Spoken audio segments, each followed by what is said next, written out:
In the feudal era there were the three estates: the clergy, the nobility and the commons.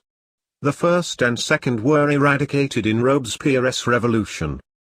But in the 18th and 19th century, Edmund Burke and Thomas Carlyle identified what the latter called a stupendous fourth estate. Wrote William Thackeray, of the corporation of the Goosequill of the press of the fourth estate. She is the great engine, she never sleeps. She has her ambassadors in every quarter of the world, her courtiers upon every road. Her officers march along with armies, and her envoys walk into statesmen's cabinets.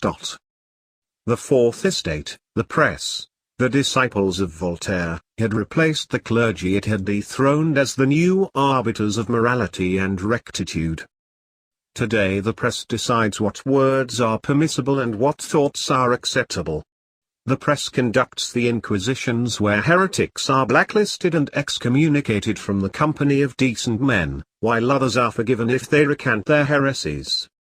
With the rise of network television and its vast audience, the Fourth Estate reached apogee in the 1960s and 1970s, playing lead roles in elevating JFK and breaking Lyndon Johnson and Richard Nixon. Yet before he went down, Nixon inflicted deep and enduring wounds upon the Fourth Estate. When the national press and its auxiliaries sought to break his Vietnam War policy in 1969, Nixon called on the Great Silent Majority to stand by him and dispatched Vice President Spiro Agnew to launch a counter-strike on network prejudice and power. A huge majority rallied to Nixon and Agnew, exposing how far out of touch with America our Lord's spiritual and Lord's temporal had become. Nixon, the man most hated by the elites in the post-war era, saved Joe McCarthy, who also detested and battled the press, then ran up a 49-state landslide against the candidate of the media and counterculture, George McGovern. Media bitterness knew no bounds. And with Watergate, the press extracted its pound of flesh. By August 1974, it had reached a new apex of national prestige. In The Making of the President 1972, Teddy White described the power the adversary press had acquired over America's public life. The power of the press in America is a primordial one. It sets the agenda of public discussion, and this sweeping political power is unrestrained by any law. It determines what people will talk and think about, an authority that in other nations is reserved for tyrants, priests, parties and mandarins. Nixon and Agnew were attacked for not understanding the First Amendment freedom of the press. But all they were doing was using their First Amendment freedom of speech to raise doubts about the objectivity, reliability and truthfulness of the adversary press. Since those days, conservatives have attacked the mainstream media attacking them.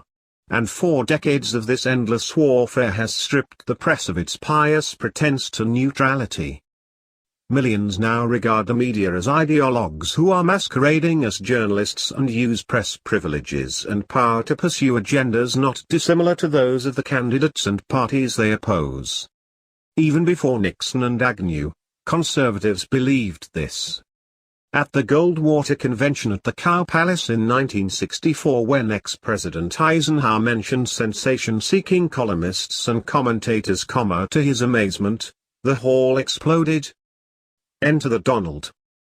His popularity is traceable to the fact that he rejects the moral authority of the media, breaks their commandments, and mocks their condemnations. His contempt for the norms of political correctness is daily on display. And that large slice of America that detests a media whose public approval now rivals that of Congress, relishes this defiance. The last thing these folks want Trump to do is to apologize to the press. And the media have played right into Trump's hand. They constantly denounce him as grossly insensitive for what he has said about women, Mexicans, Muslims, McCain and a reporter with a disability. Such crimes against decency, says the press, disqualify Trump as a candidate for president. Yet, when they demand he apologize, Trump doubles down.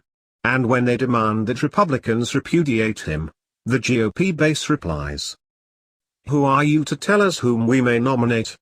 You are not friends. You are not going to vote for us.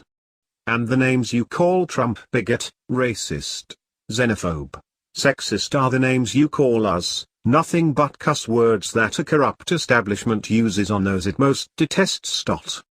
What the Trump campaign reveals is that, to populists and Republicans, the political establishment and its media arm are looked upon the way the commons and peasantry of 1789 looked upon the ancient regime and the king's courtiers at Versailles.